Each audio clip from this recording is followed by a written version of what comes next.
so we can start talking about the whole thing now, because I think I was just in a different place when, like, you just moved here. I don't know exactly where you were, like, in your life, not like in space, but I mean, I was just devastated by what happened, and really kind of like wondering who I was and who I was to other people, and if I was, because when somebody that you care about tells you that you're mean, basically, I'm like, I don't want to make anyone feel bad. I'm gonna cry. Like, I don't want like I don't think anybody who knows me for like a day would think, oh, Diane wants to go around and be mean to people.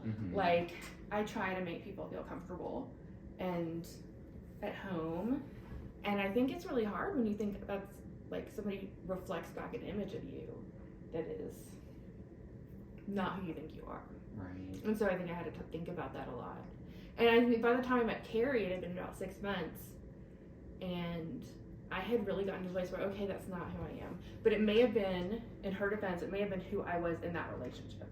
Because that's where we had gotten to. We had gotten to really where I was very defensive and protecting myself because I couldn't say anything right. And I think with my kids getting older, I was just in a place where I really needed to go, like, what am I going to do next? Right. Yeah. So Carrie was one of the people who, she's just very open. Like, I can say anything to her. Yes. She's very Switzerland, in regards to everything and anything. And she has so much heart. So much heart. It's incredible. You're a really rare human. Yeah. You know that? Yeah, and I think, so like when I look at her, I think that's what I, like, who, not exactly who I want to be, but I definitely want to have that space where people can walk in and just maybe not tell me all of their private information, but like, you know, like, feel like it's okay to be themselves. Right. And that we can reflect the best in them back at them. Because you're not a therapist. I'm not. No. Nobody wants me to be their therapist. Because I do get to a point where I'm like, kind of, you need to either fix this problem you have or stop talking about it. But, yeah. Oh, gosh. Wow. All right. Just want people to feel like they can come in and mess up a crochet project and no one's going to be mean to them. We should start every class with that prayer. With the prayer on the candle? Yes, the prayer on the candle. Put it right here for everybody. Well, they can't read it, but we can. Grant me the serenity to accept that I will make mistakes on every project. The courage to work them out and the wisdom to do a gauge swatch before I start. The last one's got me, like, I don't always do a gauge swatch. Nah. I don't think anybody does. I do after the fact. I don't know why. Just to go around and cover my check marks, I guess. I really wish I was one of those people who wrote stuff down. Because, like, now that we've been pulling things for samples and stuff, I'm like, what did I make this out of? And when was it? Right. Now I take pictures, which might help. There we go. Timestamps and everything. I don't know how those people on Ravelry keep up with their projects page. Yeah. I think I have 6 things on my project page, maybe 5. Over the last however many years we've like 11 had years, the yeah. account and actually doing stuff. And then I'm like, everyone's gonna think I don't do anything, but when I found that Little Red Riding Hood cape that I made, I was like, oh my god, look at me. Like, because I don't remember having any trouble with the project. I remember sitting there in my chair and doing it, but not being freaked out by lace or anything. I think sometimes maybe we just learn to get freaked out. Like, I didn't know anything could go wrong. I'm just gonna follow the pattern, and that's all I had to do. It's trusting the process, trust. Trust. That's what it is. Yeah. I like changing them patterns because I'll do something that will flub it up. My stitch counts off. Or something got shifted. I'm like, well, here's what we're going to do now. Yeah, I did that with a sweater last year because it was supposed to go down like this, and I didn't like it, so I just made it straight. I was like, oh yeah, it's gonna look good on me. Or I think it would be one of those things where you just have to keep pulling your sweater forward. No. Because like it's called a shrug, right? Because you shrug all the time. I mean, I like their aesthetic. I do too, and I think if you're like, because I've got pretty broad shoulders, if you're like a little smaller, like have smaller shoulders, they're easier to wear. Mm-hmm. Other than I'm talking, I'm like, well, I knit, I could make it bigger for myself, but that's more stitching, yeah, more yarn, math, yeah, things like that. We don't have time for. We don't have time for anymore. No, we don't. But hopefully, we're gonna impart all this onto other people, bring joy to other people's lives. Do the things that we wish we could do. And I know once we get in a rhythm, we'll have downtime. Or maybe a year from now. Yeah, it doesn't seem very in the near future. No. We probably don't have time to do this. No. Noah was saying, when the store does open, you're going to start working like 40, 60-hour weeks. Mm-hmm. And I'm like, I was imagining more like 60 to 70. Yeah. But that might be including the entire amount of time we stay at the store. Right. We may just be staying there to escape other things. Right. Like, we might not be working the entire time, but... I know. So, what about us? Are we going to get on each other's nerves? Did I get on your nerves already? No. Because we can put on music and just kind of work. Yeah. And chime in every now and then. We kind of both, I know I don't seem like an introvert, but I was an introvert who learned to be an extrovert. But I think we're both kind of introverts, so we'll give each other space and stuff. Well, I'm glad you learned all of that. I didn't. I had a job where you had to. Yeah, and I was separated at the time. So my ex-husband and I separated twice, Mm-hmm. And I was like, I just have to find a job. And I was getting my graduate degree, and a friend of a friend's got me into marketing. So there you go. And then all of a sudden, I talked to all these people, or all these people everywhere. Yeah, it just got easier over time. Mm-hmm. Yeah. I started to think of them since my graduate degrees in literature. I just started thinking of everybody's characters, not in an inhumane way, but like when you read a book and you're analyzing it, Mm-hmm. you can pick up on people's a character's body language and dialogue and stuff to figure out that character. Same thing. There we go. Yeah. And I would just be quirky Diane when I was at work, so. That must have been hard. Some days. Yeah. Most days. Everyone thought I was very sweet and naive, which I thought was cute. And it would also, I wouldn't have to get in big political discussions with people, which probably seems to you very odd that I avoided, but at that time I did. Well, why were you avoiding it? Because they were all, there was it was a one-sided argument? Pretty much. Yeah, gotcha. Yeah. You want to talk about some inspirations? Yes. Okay. Why don't you go first? What are you inspired by? What am I inspired by? I don't remember what all we touched on last time in regards to inspiration. But I do like the old shows, not old shows, the time period shows, like Outlander, and Poldark, shows like that, more colonial time period. But then I also like in Harry Potter, when they have their scarves and everything. I guess it's just the fantasy ties of it, I guess, of where those inspirational pieces derive from. Because I don't see anything architecturally speaking, and it doesn't tell me work on this geometrical shawl of sorts. But when we went to the botanical gardens, so you were pretty inspired there. I did like that little plant thing in the little pond. And then the one that was all those flowers, right? It was I have to go back through my pictures. Yeah. There's a lot of botanical pictures It's on so my beautiful, phone, yeah. and they have a lot of botanicals there, and it's always changing every other month what they have in there. So it's always developing. The inspirations are developing, naturally speaking. So I guess nature. I'm nature inspired, and then like fantasy inspired. Yeah. So do you like Bridgerton? I haven't watched Bridgerton. Do you like that time period? I do like that time period. I haven't watched Bridgerton. I'm gonna use the excuse of based off of its popularity.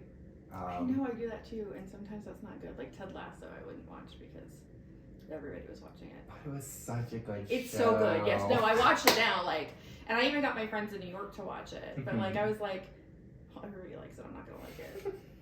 We were so like not mainstream. And then Bridgerton, the guy hosted SNL one time, and nobody would stop like swooning and things like that. So I'm like, I really don't want to watch that now because it's gonna be like, you know, half the scenes in Outlander. But that's just my thoughts about it. I don't know what it actually is. I know watch it. My friends watch it. Like a lot of my friends watch it and really like it or read the books. I don't know if the books are based on the show or if the show is based on the books, but I also don't read books based on shows. That's a little weird. No, that's not weird. It's not? No, because I mean, I've never heard of a book being made from a movie. Maybe I've seen it and I just didn't realize it. Yeah, it happens sometimes. But everybody talks about, did you read the book? The book was so much better. So that's why I never thought of the latter. Yeah. I think you have to look at them as two different mediums, if you can. Like a book is a book and a movie is a movie, or a TV show. And you have to evaluate them on the different mediums and not necessarily like apples and apples. Although I love, like, my favorite book is The Handmaid's Tale. I have like a first edition and a signed copy, and like and I can't watch the TV show. I'm too scared. I'm like, what? Too scared? I don't know what they've done to my book. Like, it might be crazy. And how is it so long? Like, I was like, it's not that long. I did watch the movie with Miranda. She was married to Liam Neeson. Miranda Richardson? Let's go with that. I am so sorry. She passed away, but like, I'm so sorry, Liam, if I got your wife's past name wrong.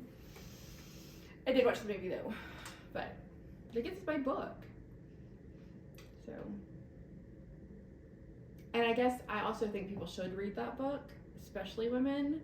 So I don't think you should take a shortcut by watching the TV show, because one of the things she does, this is funny that I'm talking about literature, but one of the things she does as an author is you're terrified and confused. Like, you don't have a whole picture of what's going on, just like the characters.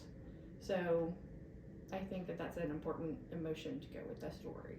And I don't know that you could convey that in television. You could try. But it'd be very hard. Yeah. I would think anyhow. And I've read it several times, and it's a different book every time you read it. Like, I read it in college, and then one of the things that happened is that she's divorced, or he's divorced and remarried, and they have a child. But since they're divorced, or it's their second marriage, I think it's just his second marriage, they take her child away from her. So after I had a child, it was different, and then after I got divorced, it was different. It's always a different book. It's like you can't ever walk in the same river at the same time, twice. Makes sense. You can't ever read the book twice. Same book twice. I wish I enjoyed reading. I have to read. I'm one of those people that has to read the same paragraph twice, and then I get frustrated because I'm not retaining or translating properly. If that makes any sense. Yeah. Do you like books on tape or books on tape, which is not a thing anymore? They're audiobooks. Yeah. If I said books on tape, Sawyer would be like, What's it? Why is there tape involved? What are you taping? Didn't really get into the audiobooks either. I tried with the Amazon thing and download your free book, but I got about half hour in, and then I had to turn the car off because that's the only time I would listen to it. But I'm not always by myself. That's the only time I felt like I could really kind of soak it in, is if I'm by myself. And that's never really a thing. Yeah. Which is fine. My mind wanders, or I'll get up. Like, I can't. If somebody's lecturing, like if somebody's telling you about, I don't know, biology or something, I can listen to it and like, but if it's a story and you have to keep characters straight, auditory, I can't. Okay. You need like one of those red line maps that people do in the shows. Like I would have to take notes or something, and I can do it sometimes. I can do it short stories. I can do it with nonfiction. I just can't do it with fiction.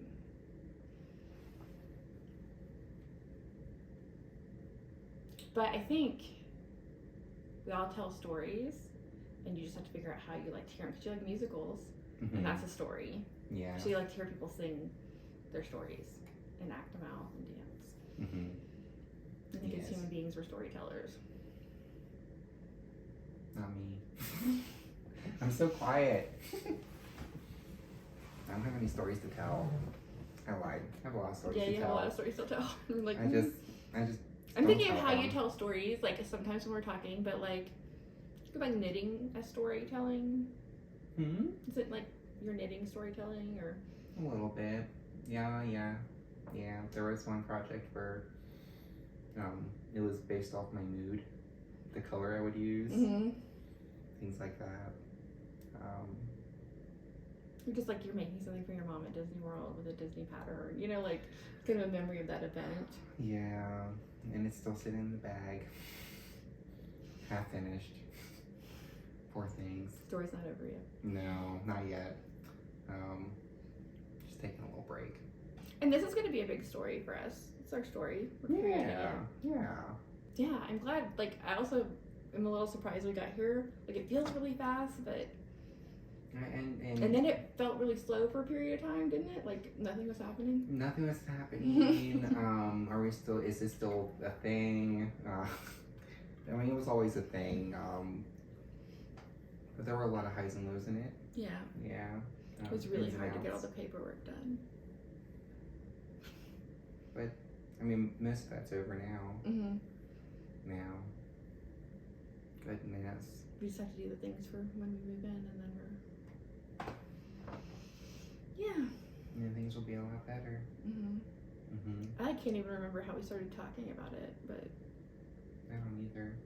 We did. It feels like it's been... It was very natural. Yeah. It was very natural. And then 2 years ago, did you see yourself this way? No. Me neither. But I was so glad because you seemed so happy. Like, that made me happy. Your post made me happy. Yeah, I'm good. Because you're like, it's happening. Like, we're doing it. And... So I know that we needed to make a post, and I didn't know what to post about, and didn't want to do the social stitch again, or the makers meet again. So that's why I kind of worded it. Yeah, no, like, and it was organic. It felt organic. Because it's been building up. It just keeps building up. And you just want to go on top of the roof and just let everybody know.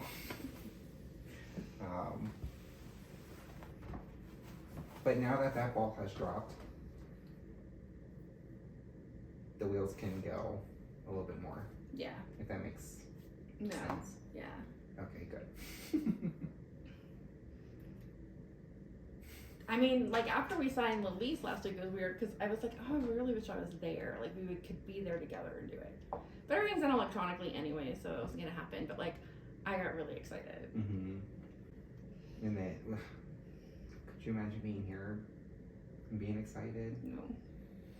But I was all by myself, so everybody had gone, like, the people I was staying with went to work, and I opened my email, and I was like, oh my god, finally. And then I'm like, I want to text Joey. I was like, it's like 3 a.m. there. So I think I waited until a little bit later. It was like, go sign. I don't remember if I said go sign the lease or I don't remember what I said, but I was very excited. And here we are. And then, like, I don't know, things clicked more. Like, I was like, oh, okay, we can do these. They seem more concrete. Yes. But there's so many things happening all at the same time. I don't know which one to focus on more. Like, I'll be at home.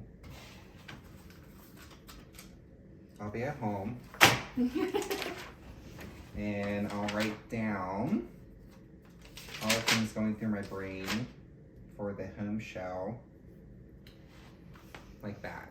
This is me sitting down in 5 minutes trying to get all my thoughts down just for the home show, and that's it. Because I can only focus on one thing at a time, unfortunately. And then I get myself into a conversation about all the things that we still need to do for this route, and then when you start building this avenue, and then how are we going to start connecting with these people, and so on and so forth. And it just turns into a giant flabbergasting mess. And then it just blows up, and this is never ending. This is a great page. I love this page. This is from when we were meeting with our Fibersode rep yesterday, and I just couldn't stop writing things down because I didn't know what to expect. Right. It was our first time at like actually talking to a rep. That was a lot of good information. Very resourceful, very helpful. Yeah. Not okay, just order stuff from us. Yeah. And then we'll send it to you whenever you pay us. It's not just that. No, she's very helpful. Yeah. And it's a little different for me because I was just excited. It's like one of my favorite lines of yarn. I can't wait to like actually use it. Yeah, to be on the other side of it, it's just like, oh, I get to share this with people, you know, like. Right. Oh my gosh. And it helps open up their eyes. Yeah. To a lot of things. Because like the lore, yes, it's a lot more rustic. But it also is rustic for a reason. It has a lot more water repellent qualities. Because I find superwash wool still absorbs water a lot faster than naturally wools, you know? Yeah. But getting them to kind of see where things were coming from, like back in the primitive colonial time, whatever you want to start, and then in the 50s to the 70s, 80s maybe, where nobody wanted to wear that woolly stuff because it was always itchy and everything. But it's a matter of education. Yeah. How you take care of it, and just things like that. It's totally doable. It's totally doable. Yeah. Yeah, well, like we talked about, we'll probably talk about it again and probably do a tutorial because I have another sweater with that. I conditioned it with hair conditioner. Yeah. And I'd heard about it. I knew people who did it. I was like, I'm not gonna do that. Nope, it itched too much. But I love it. I love the way it looks. I do love the way it feels. I think it's just against sensitive areas of my skin that I don't like it so much. But then again, like she was saying, it would soften as you washed it anyways. I just sped it up, sped up the process. Right. I think it's interesting to study fashion as practicality, and then its evolution into art forms, and then back to practicality. Like now we have fast fashion, which I'm just like, yeah. This is wools and other natural fibers like that are they last. They last, and it's cool with people getting like recycled jeans and things like that, and helping with that footprint.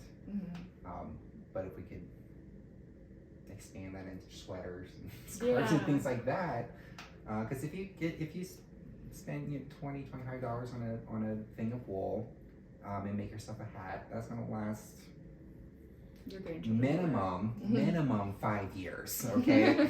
And that's with taking minimal care of it, you know, versus spending that $20-$25 at the store for the polyester hat or whatever, or fleece lined on the inside, which is cool if you don't know how to make the stuff. Right. But then next year you're doing it again. Right. It becomes an annual tradition. Yeah.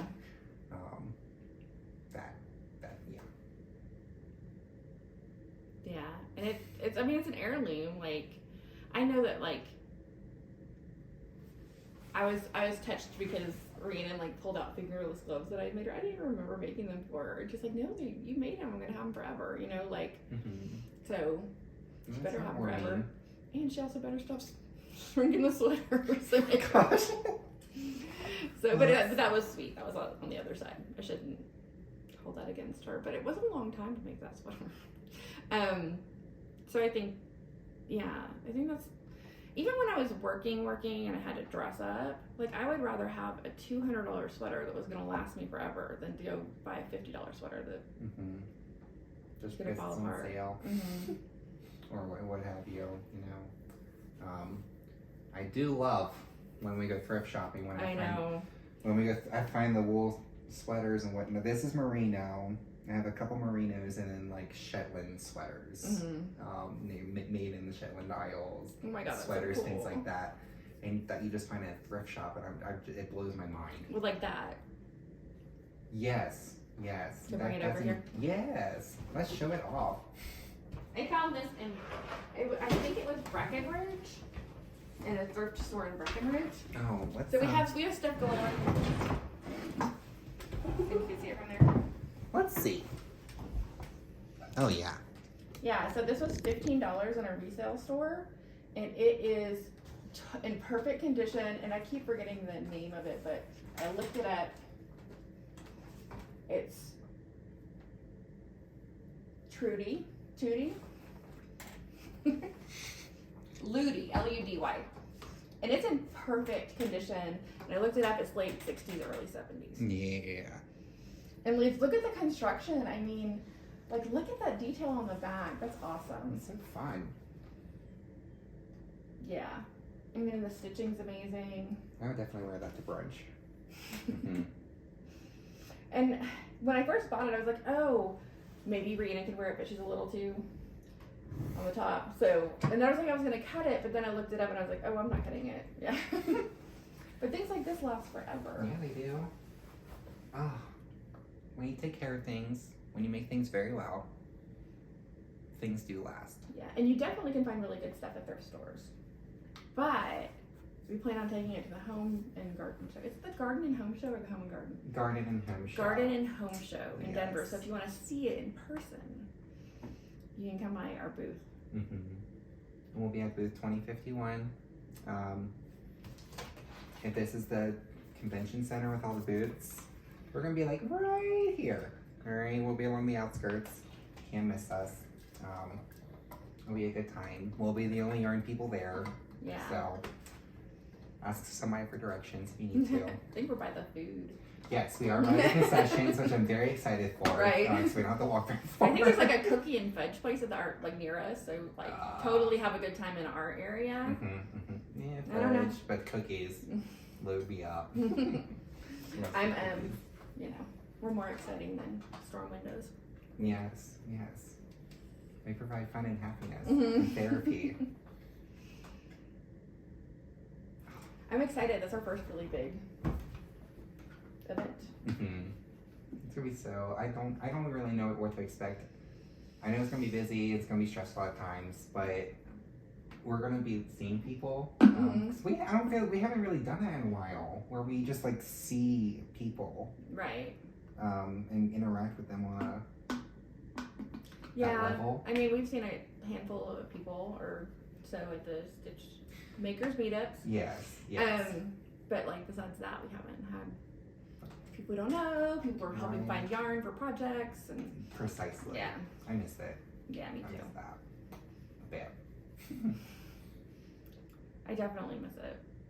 I miss, like, we'll bring Carrie into it again, but I miss, like, watching our students, like, get so good at what they're doing. Right.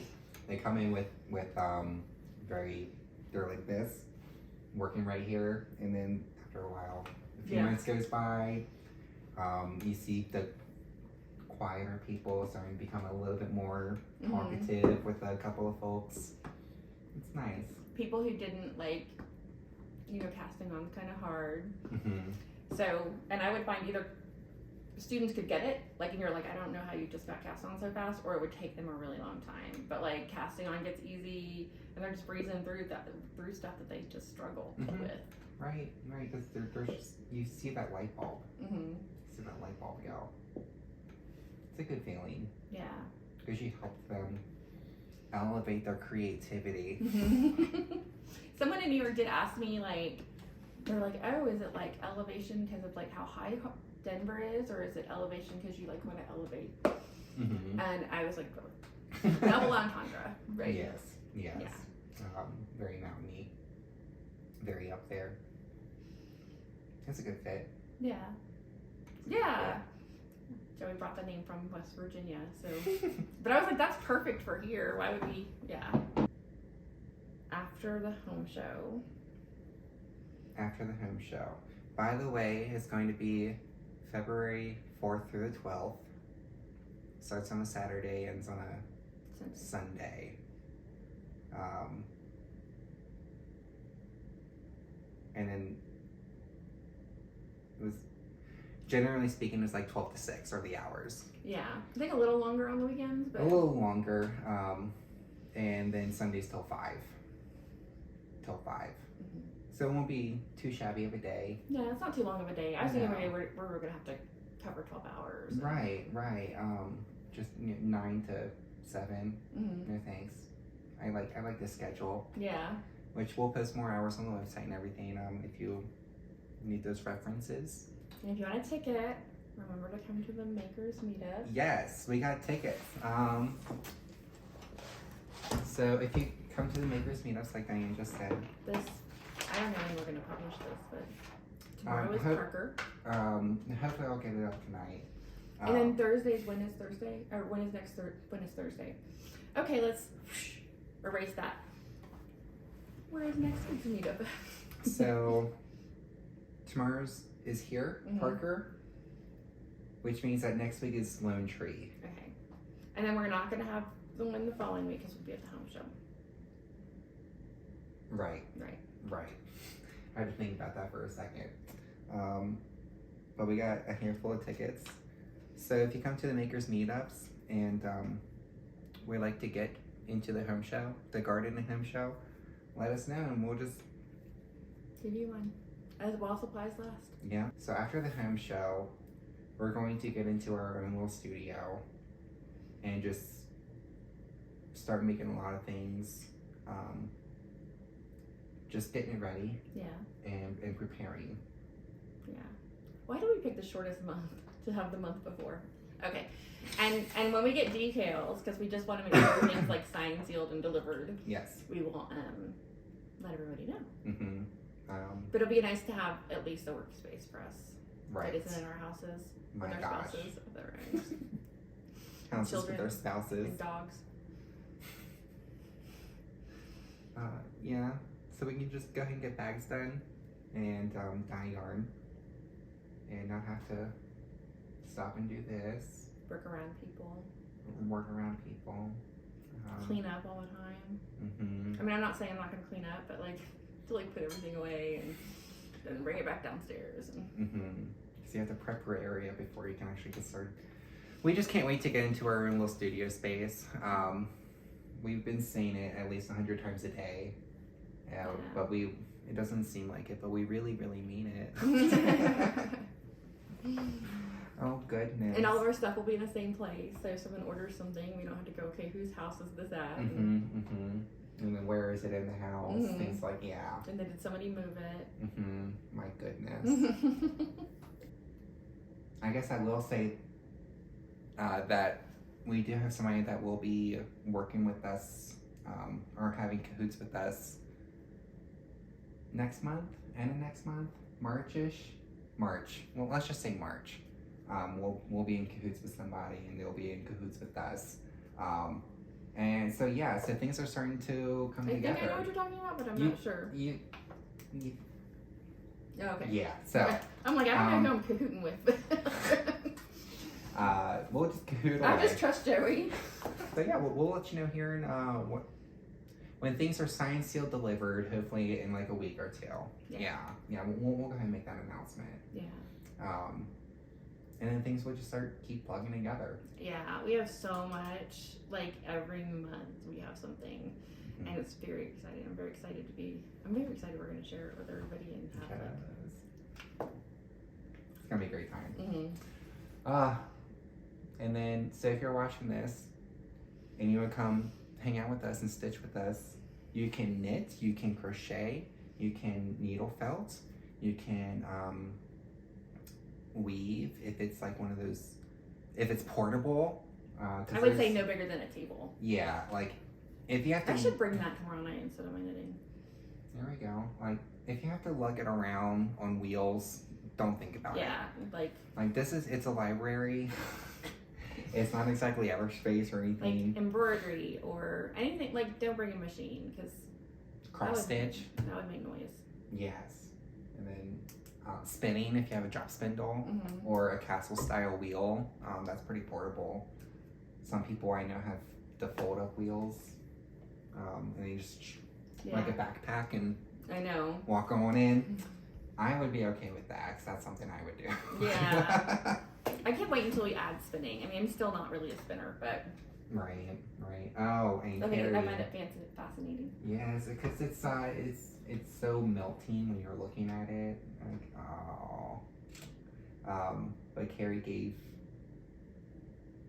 she relinquished a fleece. So there's gonna be another video about. I haven't opened it yet or anything. I'm going to do it like very from scratch. I don't know what kind of fleece it is, but we're going to go over like staple length, the things that you want to look for in a fleece. Because she gave me things to make a skirting table as well. So I'm going to bet that this thing is just straight off the sheet and not processed. That's what it sounds like. But I think I saw it though. Yeah, I think it might be a little cleaner, but it is interesting. Even if you're not going to spin, I only can do a drop spindle, but if you're not going to spin, it's still interesting to know more about the fiber you're working with, right? And staple length and how does it get to your hands? Yeah. How does it get to that point? Because it's not like it just comes off the tree like that. Yeah. I remember telling Scott that I was going to go take the spinning class, and he's like, "What is that?" And I was telling him, he's like that's where it comes from. I'm like, where did you think it came from? Because I figure like most adults know that that's where it comes from, even if they don't know. Like, and we've all seen Sleeping Beauty, right? Like in all these fairy tales. But he was like, I was like, I don't know. I thought at Target or something, and I was like, they don't even sell yarn at Target or most Targets. But some do. I know. It's just in that little craft section. I've been tempted a couple of times because they put together some cute little palettes or whatever. Oh yeah. But we have our own stash that we need to get through. Right. I'm so excited that we're going to carry Fiberco because I'm doing this sweater. Yes. It's going to be so nice. Wear all the different things, Fiberco. Again, I can't wait to work with the yarn. Like, I only know of Lord because that's what's sitting right here. Right. This is my favorite. I have some amble too. I think I showed you. It's a little softer. It's a worsted. This is DK. And then but it's so fluffy for a DK. I know. I think it was like 270 yards or so. Or is that meters? I really do need glasses. This is bad. I was telling Sawyer, I was like, I can't see. He's like, that's not good. You're driving. 273 yards. Okay. 50 meters. Yeah, so it's DK. It does flip up a little bit. It just looks so nice. Oh. But I love working with our yarn too. The one that I'm using for my sweater. Evita. Yeah. Has a very nice feel to it. It's warm too. Like I was in there in New York, like, and I had it like on my leg, and like I picked it up and you could just feel the cold. I was like, oh, put it back down. Which is one thing I like about here compared to Texas. Like you can knit all year in Colorado. In Texas, you can knit, but like not only do you want to use bamboo or cotton or something in the summer, you want to do a small project because you do not want it on top of you. No, too hot. Yeah.